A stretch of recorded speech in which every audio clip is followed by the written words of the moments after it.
नमस्कार।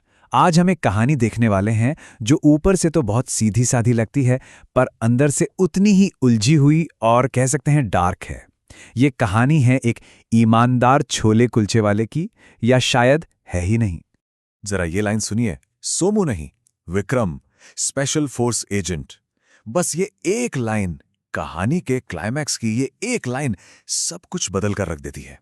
एक ऐसा खुलासा जो पूरी कहानी को पलट देता है और हमें सोचने पर मजबूर कर देता है कि भाई जो हम देख रहे थे, क्या वो सच भी था?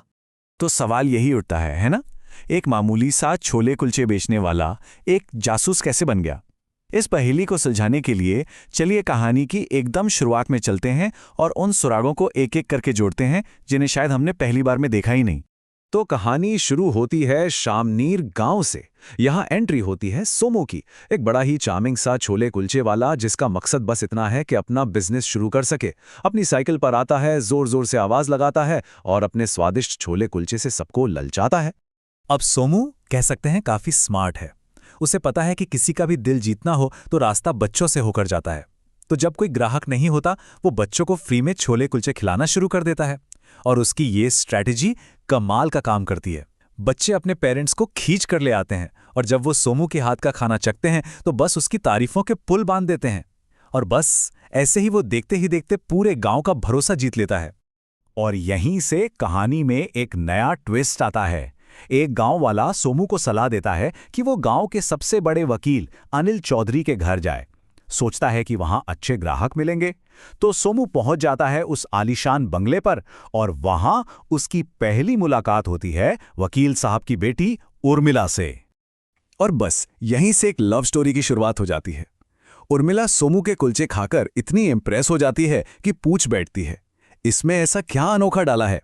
और सोमू का जवाब, प्यार। बस उनकी ये पहली ही बातचीत एक खास रिश्ते की बुनियाद रख देती है। तो सोमू और उर्मिला का रिश्ता जैसे जैसे गहरा होता है, कहानी रोमांस से हटकर मिस्ट्री की तरफ मुड़ने लगती है। सोमू के बर्ताव में कुछ ऐसी अजीब बातें दिखने लगती हैं जो उर्मिला को खटकने लगती हैं, उसे परेशान कर देती हैं। देखिए, उर्मिला क्या नोटिस करती है। एक अजीब सा आदमी है जो रोज सोमू के पास आता है और सोमू उसे एक अलग से पहले से पैक की हुई थैली में से कुलचे देता है। जब उर्मिला उससे पूछती है तो वो बात टाल देता है। और तो और जब भी वो अपने पापा का जिक्र करती है, सोमू का रिएक्शन बहुत अजीब होता है। बस यहीं से उर्मिला का शक गहराने लगता है। फाइनली वो दिन आ ही जाता है जब सोमू की उर्मिला के पिता से मिलने की ख्वाहिश पूरी होती है। वो अपनी साइकिल लेकर सीधा उर्मिला के घर पहुंच जाता है और ये मुलाकात कहानी में एक और टेंशन वाला मोड़ ले आती है। अब यहां पर जो बातचीत होती है ना सोमू और अनिल के बीच, वो बड़ी दिलचस्प है। ये एक नॉर्मल बातचीत कम और एक तरह की पूछताछ ज्यादा लगती है। सोमू के सवाल देखिए, आप वकील हैं, कहां से हैं, सेना में क्यों नहीं गए, आप 2 महीने बाद लौटे हैं। मतलब एक साधारण छोले कुलचे वाले के लिए एक कुछ ज्यादा ही पर्सनल सवाल नहीं हो गए।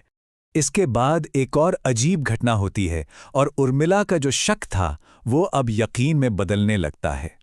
अब वो सिर्फ सोच नहीं रही है, अब वो एक्टिवली जवाब तलाशने लगती है। उर्मिला हिम्मत करके उस मिस्टीरियस आदमी को कन्फ्रंट करने की कोशिश करती है। वो आदमी घबरा जाता है और भागने लगता है, लेकिन भागने से पहले उसके हाथ से कागज का टुकड़ा गिर जाता है। उस पर सिर्फ एक शब्द लिखा था, बाज। एक छोटा सा लेकिन बहुत बहुत जरूरी सुराग। और फिर होती है वो घटना जो उर्मिला के शक पर मोहर लगा देती है। घर पर एक पार्टी चल रही होती है और तभी उर्मिला सोमू को अपने पापा के प्राइवेट कमरे से बाहर निकलते हुए देख लेती है। बस भरोसे का ऐसा टूटना ये उर्मिला को कन्विंस कर देता है कि दाल में कुछ काला नहीं बल्कि पूरी दाल ही काली है। अब परेशान होकर उर्मिला अपनी बेस्ट फ्रेंड भावना को सारी बात बताती है। भावना की अपनी थियरी है। उसे लगता है कि सोमू एक कॉन मैन है, एक धोखेबाज जो उर्मिला का इस्तेमाल करके उसके परिवार को लूटना चाहता है। अब देखिए, ये थियरी थी तो गलत, लेकिन इसने उर्मिला को सच का पता लगाने के लिए और भी मजबूत बना दिया।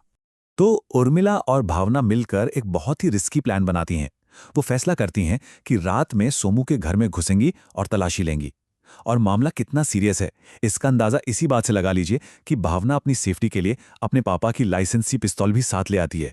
और अब कहानी पहुंचती है अपने क्लाइमैक्स पर। सोमू के घर के अंदर जो तलाशी होती है वो एक ऐसे चौंकाने वाले सच को सामने लाती है जिसकी किसी ने कल्पना भी नहीं की थी। पहले तो उन्हें घर में कुछ नहीं मिलता, लेकिन फिर किचन में एक बड़ी सी दराज के अंदर उन्हें एक और छुपी हुई दराज मिलती है, और उस दराज के पीछे एक सीक्रेट रास्ता था जो एक खुफिया कमरे की तरफ जाता था।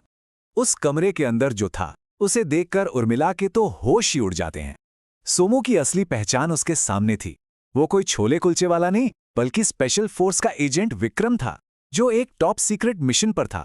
ये जो दो पहचाने हैं ना, एक विनम्र वेंडर और एक स्पेशल एजेंट, ये दिखाती हैं कि कैसे एक सीधे साधे चेहरे के पीछे कितनी खतरनाक सच्चाई छुपी हो सकती है। और फिर आता है कहानी का सबसे बड़ा, सबसे शॉकिंग ट्विस्ट। एक ऐसा सच जो सब कुछ बदल कर रख देता है। विक्रम का असली टारगेट कोई और नहीं बल्कि उर्मिला के अपने पिता अनिल चौधरी थे, जिनका असली नाम था नीरज खत्री, एक वांटेड क्रिमिनल जो हथियारों और ड्रग्स की तस्करी करता था। और मिशन का कोडनेम, जी हां, बाज। जब दोनों का आमना सामना होता है तो विक्रम अनिल से कहता है, तुमने अपना परिवार, अपनी जगह, यहां तक कि अपना चेहरा भी बदल लिया, लेकिन तुम अपनी फितरत नहीं बदल पाए अनिल। ये शब्द अनिल के गुनाहों की गहराई और उसके पूरे अतीत को सामने रख देते हैं।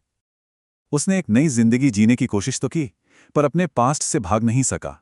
और फिर वो आखिरी पल आते हैं। विक्रम अपने मिशन को पूरा करता है। पुलिस की टीमें घर में दाखिल होती हैं और विक्रम अनिल को गोली मार देता है।